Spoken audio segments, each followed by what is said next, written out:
Finally আমিও গিয়েছিলাম viral রিপনের হোটেলে। কালাভুনা মানে যেন রাজশাহী। আর পরিচিত কিছু ভাইরাল দোকান, ফয়সালের কালাভুনা, রিপনের কালাভুনা।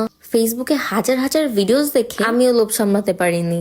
গিয়ে তো আমি জাস্ট অবাক, বসার জায়গা পাচ্ছিলাম না। রীতিমতো মারামারি করে আমরা সিট দখল করেছি। ভাত নিয়ে অনেকক্ষণ বসে থাকার পর এই কালাভুনা এসেছে। কালাভুনা খেতে তো ভালোই লাগে, কিন্তু এই যে প্রত্যেকদিন হাজার হাজার মানুষ ওখানে গিয়ে এত ভিড় করে, এটা কেন সেটাই আমি বুঝলাম না। আমার কাছে স্পেশাল তেমন কিছু মনে হয়নি যেটা খাওয়ার জন্য লাইন ধরে দাঁড়িয়ে থাকতে হবে। একদম রেগুলার নর্মাল কালাভুনার মতোই লেগেছে। আসলে কোনো কিছু ভাইরাল হলে বাঙালিরা যে পাগল হয়ে যায়, এটাই হলো সেটার উদাহরণ। এত ওভার হাইপ হয়ে গেছে এগুলা, এজন্য দায়িত্বটা আমি নিয়েছি যে আমি গিয়ে আমি প্রপার রিভিউ দিব। ওয়েল, আমার শিক্ষা হয়ে গেছে, আমি অন্তত আর এখানে যাচ্ছি না। কালাভুনা খাওয়া নিয়ে কথা, সেটা রাজশাহীর আপনারা যেখানেই খাবেন সেখানেই অথেন্টিক স্বাদটা পাবেন। বিষয়টা একদমই এমন না যে হানিফের দোকানে বা ফয়সালের দোকানে গেলেই আপনারা আসল কালাভুনার স্বাদ পাবেন। এখন অনেকে বলতেই পারে তুমি কেন গেছো খাইতে, সেক্ষেত্রে আমার অ্যান্সার হবে আমি যেহেতু টুকটাক ফুড রিভিউ করি, তো আমারও মনে হলো আপনাদেরকে প্রপার রিভিউ দেওয়া, সেজন্য আমি গেছি। যাই হোক, লোকেশনটা আমি বলে দিই, নওহাটা পবা রাজশাহী।